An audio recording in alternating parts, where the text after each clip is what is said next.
Muy bien, pues nos encontramos nuevamente en torno a la palabra de Dios y vamos a darle lectura a nuestra liturgia de la palabra. Este fin de semana estaremos celebrando la solemnidad de la Ascensión del Señor, lo cual es diferente a la Asunción de María. Y estaremos mirando el significado de este gran misterio y mirarlo no tan solo como un irse de Jesús, ¿verdad? Lejos de nuestra vida terrenal, una entrada al cielo y dejarnos aquí nosotros en la tierra, sino lo miraremos de acuerdo al amplio criterio que tiene la Biblia, especialmente desde la segunda lectura, que nos habla de el reinado que tiene esta connotación.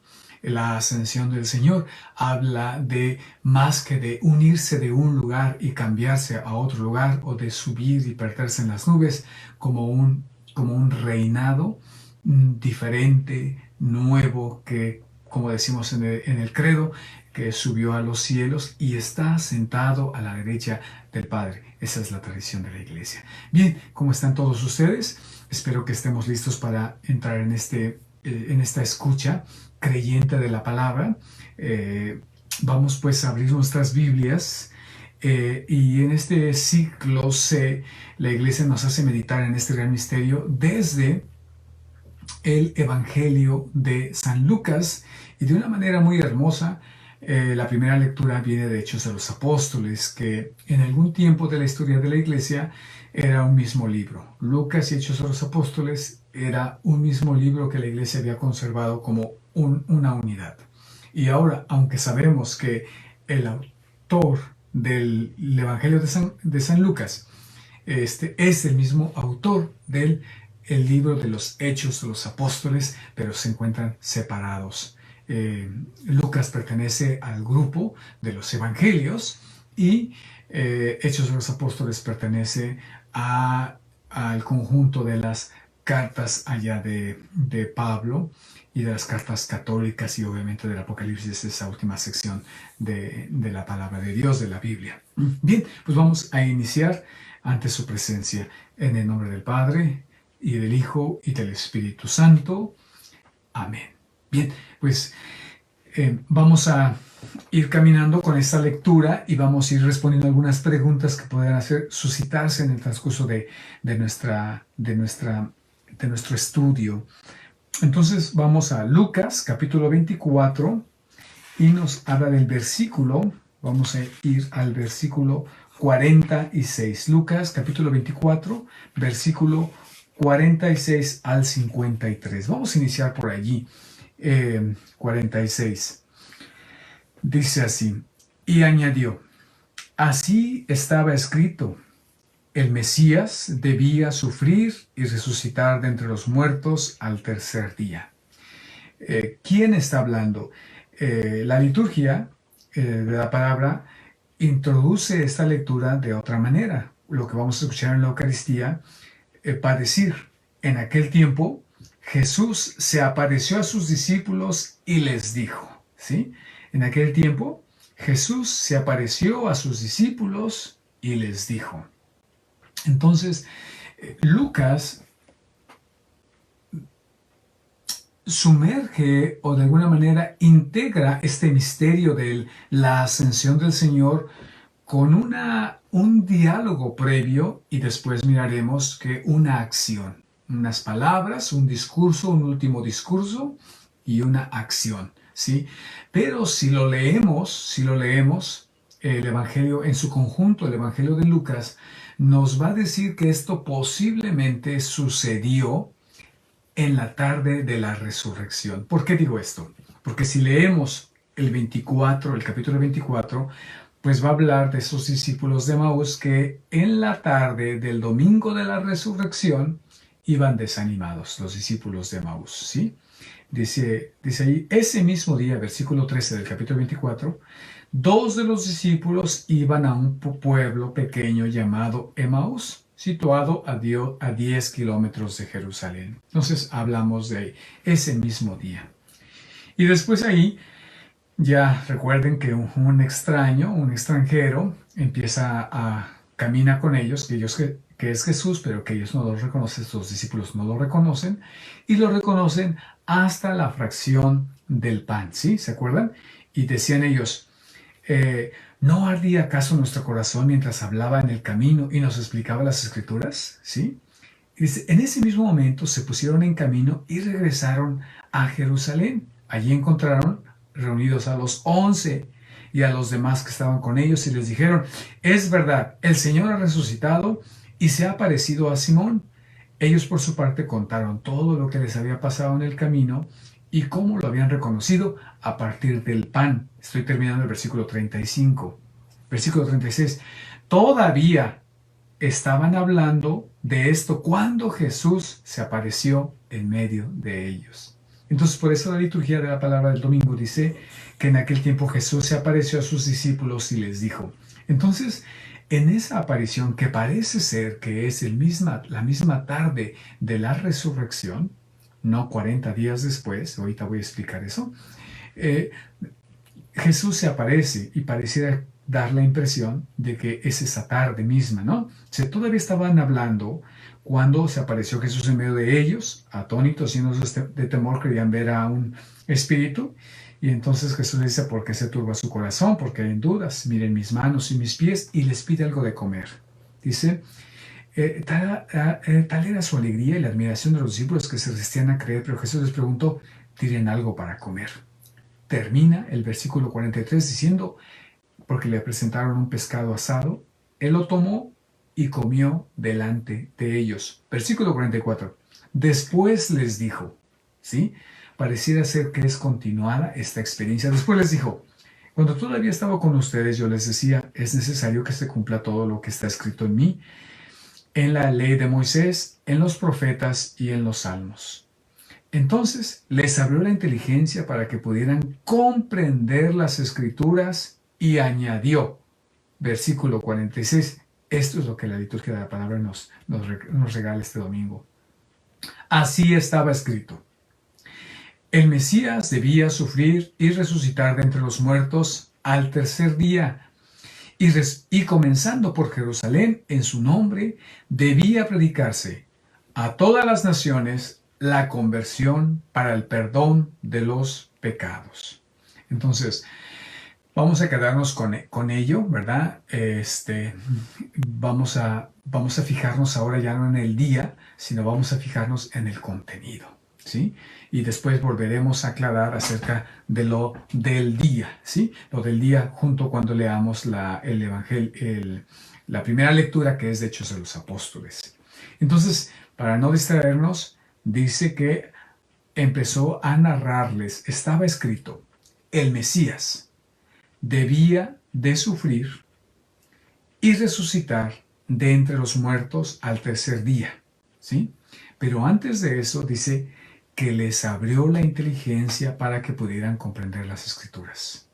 Les abrió la inteligencia para que pudieran comprender las escrituras, ¿sí? Esto nos habla de las veces que Jesús, ¿verdad? Le predice, ¿verdad? De alguna manera anuncia su pasión, su muerte y su resurrección, pero la reacción de los discípulos es diferente. No aceptan, se empiezan a discutir quién es el número uno de los discípulos. Hay diferentes reacciones, no entienden qué significa esto de la pasión del Mesías. Y ahora antecede que Jesús abre sus mentes para que pudieran entender. Este primer elemento nos habla de este caminar de Jesús en su resurrección, sigue actuando para que el discípulo pueda comprender. Hay una iluminación en la mente, no tan solo hay una corrección moral, hay un comportamiento diferente, sino hay una iluminación, hay una nueva inteligencia de lo que está sucediendo con Jesucristo. Y entonces así, dice, estaba escrito, el Mesías debía sufrir y resucitar de entre los muertos al tercer día. Yo creo que aquí antes es importante remarcar que el evangelio no es un evangelio de prosperidad. Hay muchos evangelios que dicen, mira, si tú eres fiel a Dios, si tú pagas tu diezmo, si tú te portas bien, vas a misa, mira, nada te va a pasar. Mira, Dios siempre va a estar para protegerte. Mira, tu economía, tus finanzas van a prosperar, van a ser grandes. Eso es lo que le llamamos el evangelio de la prosperidad, lo cual no es el evangelio de Jesús. El evangelio de Jesús sí habla de bendiciones y sí habla de que uno sea fiel y que Él va a ser fiel a nosotros. Pero habla de un sufrimiento. Habla de un sufrimiento. Él no dice que no vamos a sufrir. Él no dice que no vamos a sufrir, sino precisamente dice, estaba escrito, el Mesías debía sufrir. Pero el mensaje no tan solo es el sufrimiento, sino la resurrección. Siempre después de un sufrimiento vendrá la resurrección. No hay resurrección sin sufrimiento, ¿sí? Y solamente hay sufrimiento sin resurrección. Y vuelve a repetir, y comenzando por Jerusalén, en su nombre debía predicarse a todas las naciones la conversión para el perdón de los pecados. Y esto tiene consonancia especialmente con el Evangelio de San Marcos, que las primeras palabras de Jesús en el Evangelio 1, versículo 15 es conviértanse, ¿sí? Conviértanse o arrepiéntanse, ¿sí? Porque el reino de Dios está cerca. Viene esa consonancia, viene ese... Jesús comienza así hablando y les recuerda que así ese es el mensaje que se tiene que predicar. Dice, en su nombre debía predicarse a todas las naciones la conversión para el perdón de los pecados. Y va a decir, ¿sí? Comenzando por Jerusalén. ¿Por qué comenzando con Jerusalén? Si ponemos un poco atención, especialmente en las lecturas de la Cuaresma, nos va a narrar que Jerusalén es testigo. Jerusalén ha sido testigo, especialmente en el Evangelio de San Lucas, de varias cosas. Jerusalén ha sido testigo de el nacimiento de Jesús. Sí, es cierto, es en Belén, pero de Belén es traído al templo para ser circuncidado a los 8 días, para ser presentado a los 40 días, para que a los 12 días estuviera en el templo, y una semana antes, por decirlo así, una semana antes de su pasión, Jesús entrara triunfantemente, lo que llamamos el Domingo de Ramos, y Jerusalén ha sido testigo de todos estos acontecimientos. Además, Jerusalén es testiga también de su pasión, de su crucifixión, de su muerte.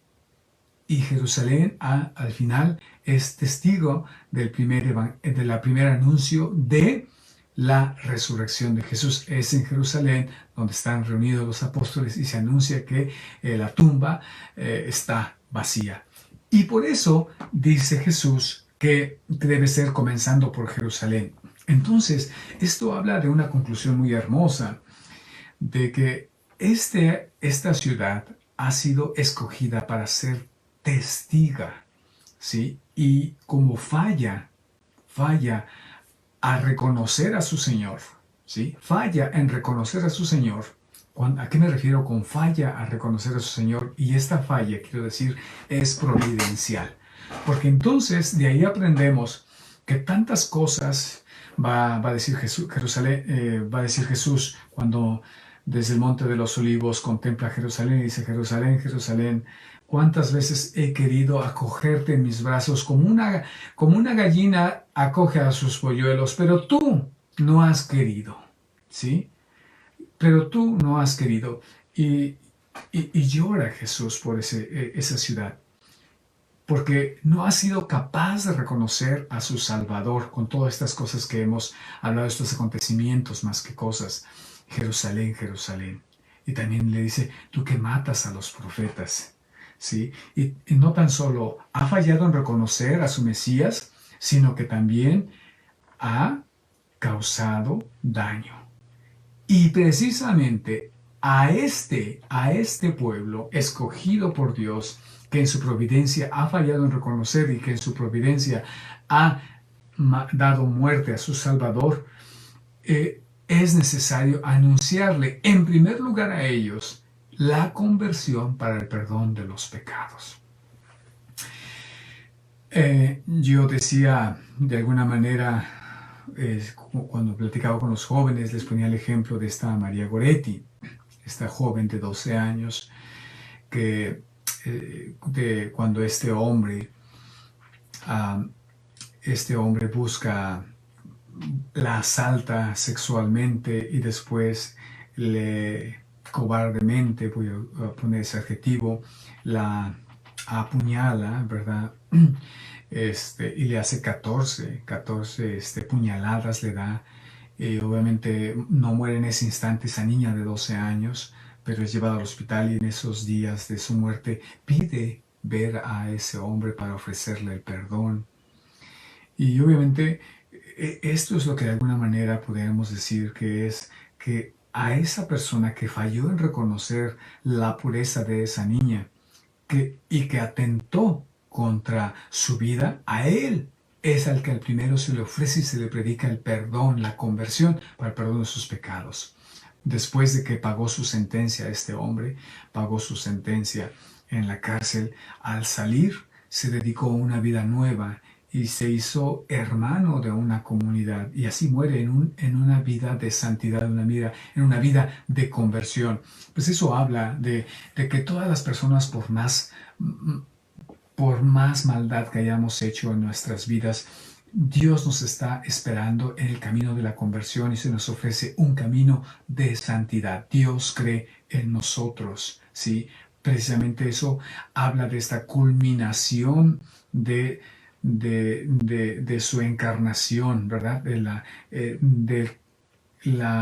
significado de ese amor que lo llevó a hacerse hombre como nosotros para poder redimirnos por dentro, no tan solo por fuera. No es, a veces se predica también un evangelio de la sustitución. Él murió por mí para que yo no muera. Como solamente un cambio. No es evangélico eso porque no solamente es un intercambio de cuerpos, ya yo no pagué, sino que habla de una santificación, de una transformación interior del Evangelio. Y por eso habla que se debe de proclamar en su nombre, debía de predicarse a todas las naciones, empezando por Jerusalén, la conversión para el perdón de los pecados. 48. Dice, ustedes son testigos de todo esto, y yo les enviaré lo que mi Padre les ha prometido. Permanezcan en la ciudad hasta que sean revestidos con la fuerza que viene de lo alto. Y de ahí dice dos cosas, que van a ser testigos, este anuncio va a ser a todas las naciones, primer elemento, y que de eso van a ser testigos, pero que vendrá, segundo elemento, una fuerza de lo alto, la promesa, ¿sí? Lo que Él prometió, ¿sí? Y entonces, de aquí no me gustaría, aunque me gustaría continuar la lectura del Evangelio, me gustaría ir a la primera lectura para entender un poquito más el significado de estas palabras y retomar lo de si fue en la noche de la resurrección. ¿Sí? 50, versículo 50. Después Jesús los llevó hasta las proximidades de Betania, ¿sí? Y elevando las manos, los bendijo. Mientras los bendecía, se separó de ellos y fue llevado al cielo. Los discípulos que se habían postrado delante de él volvieron a Jerusalén con gran alegría y permanecían continuamente en el templo alabando a Dios. Vamos a retomar esta parte, vamos a retomarla en la primera lectura, que dice que los llevó afuera a las proximidades de Betania, ¿verdad? ¿Qué hace? Eleva las manos, los bendice y dice que fue llevado al cielo. Y los discípulos se habían postrado y volvieron a Jerusalén con gran alegría. Y esto de alguna manera es un poquito extraño. Después de una separación, la alegría contrasta de alguna manera de los discípulos. Como generalmente una separación nunca lleva una alegría, a menos que la separación sea como como un desahogo, ¿no? Voy a poner un ejemplo como una broma, una broma, pero no quiero ofender a nadie, simplemente es como algo que se dice, ¿no? Como cuando la suegra se va de la casa, hay una alegría en la separación, pero obviamente amo a las suegras, sí, ¿verdad? Pero es como para darme a entender, ¿verdad? Solamente que la suegra se fuera, es cuando nos ponemos alegre, pero nadie se pone alegre cuando alguien que tú amas realmente se está yendo de tu vida. Y aquí obviamente conocemos el amor de los discípulos con Jesús, pero de alguna manera misteriosa, pues vamos a poner este adjetivo, los discípulos recobran una alegría y dice que permanecían continuamente en el templo alabando a Dios. Vamos a pasarnos aquí para el Hechos de los Apóstoles, capítulo 1, y vamos a mirar los primeros 8 versículos, ¿sí? Los primeros 8 versículos que vamos a leer en la misa, en la liturgia, van a ser los primeros 11 versículos. Entonces, damos lectura.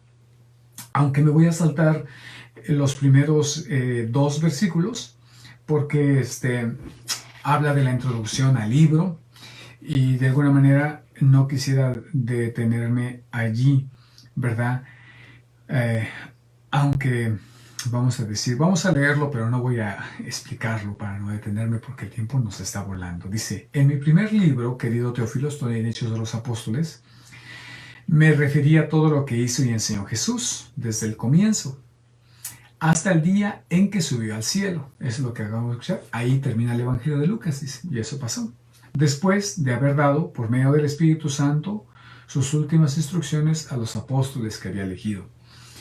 Continuamos, ahora sí. Después de su pasión, Jesús se manifestó a ellos dándoles numerosas pruebas de que vivía. Y durante 40 días se les apareció y les habló del reino de Dios.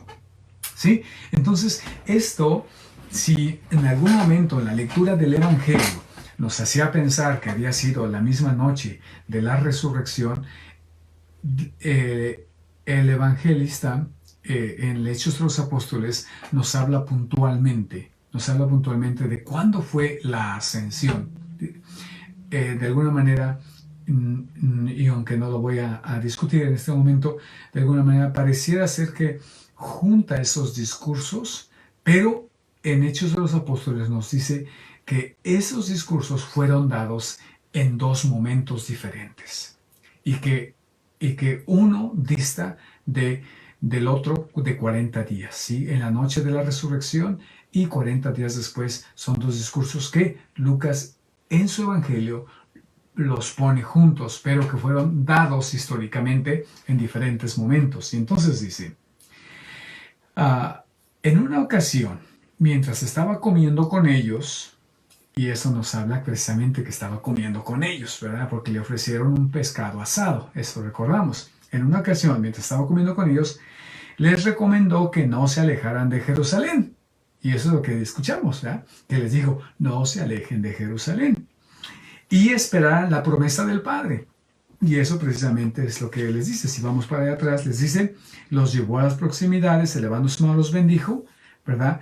Los discípulos, y mientras los bendecía, ¿verdad? Se fue elevando, pero antes les va a decir que usted y yo les enviaré lo que mi Padre les ha prometido, permanezcan en la ciudad hasta que sean revestidos con la fuerza del Espíritu Santo. Eso es lo que está diciendo allá Lucas en el Hechos de los Apóstoles. Bien, y dice ahí, entonces dice, la promesa les dijo que yo les he anunciado, porque Juan bautizó con agua, y esto es lo que ya agrega en este libro, porque Juan bautizó con agua, pero ustedes serán bautizados en el Espíritu Santo dentro de pocos días. ¿Sí? Ahí está una especificación más. Habla de esa promesa que va a venir, habla de esa fuerza que los va a revestir, pero habla directamente del Espíritu Santo y de un nuevo bautismo. Y lo hace diferente, lo diferencia del bautismo de Juan el Bautista y del bautismo del Espíritu Santo. 6, versículo 6, Hechos de los Apóstoles, capítulo 1. Los que estaban reunidos le preguntaron: Señor, ¿es ahora cuando vas a restaurar el reino de Israel? ¿Sí? Y la respuesta, él les respondió: no les corresponde a ustedes conocer el tiempo y el momento que el Padre ha establecido con su propia autoridad, pero recibirán la fuerza del Espíritu Santo que descenderá sobre ustedes y serán mis testigos en Jerusalén, en toda Judea y Samaria, hasta los confines de la tierra. Quiero hacer, que el tiempo se nos está yendo, pero quiero hacer dos puntuaciones sobre esto que hemos leído. Lo primero, habla de que los discípulos preguntan si este es el momento en que va a restablecer el reino de Israel. Es una pregunta legítima, porque ¿qué ha pasado? Es el momento más importante en donde podría ser la instauración del reino de los cielos. ¿Qué hemos presenciado? Hemos presenciado la resurrección y hemos presenciado diferentes apariciones de Jesús. Y en los discípulos en la mente está: este es el momento correcto para instaurar el reino de los cielos. Sin embargo, los discípulos, a pesar de que están en la mentalidad correcta, se equivocan en algo. Se equivocan porque dicen el reino de Israel. Ellos todavía están pensando que ese reino se va a restablecer y que va a ser de una manera política y que va a ser recuperar de las manos de los romanos Israel, y va a haber otro David, por decirlo así, otro rey David, otro rey Salomón. Y Jesús dice: no, eso no es el plan. Al contrario, tienen que salirse de esa mentalidad tan chiquita. Es un reino universal. Es un reino no tan solo instaurado en Israel, sino que es llamado a la catolicidad, ¿sí? Que es un reino universal. Eso es lo que les está diciendo Jesús. Y segundo elemento, que es un reino no de estructura política, sino que es un reino diferente. ¿En qué radica este reinado? Vamos a ver aquí. Y es el segundo elemento que quisiera pensar. Ese reinado va a ser desde nuestra debilidad, ¿sí? Dice que van a ser testigos, pero que van a ser revestidos, van a ser fortalecidos en su interior, y que es el Espíritu Santo. Dice: descenderá sobre ustedes el Espíritu Santo, que Dios construye en esa roca, ¿sí? Pero que esa roca es frágil, que es débil, y que es la acción del Espíritu Santo. Y la palabra testimonio significa, la palabra en griego significa martiría, ¿sí? Es decir, que van a ser mártires.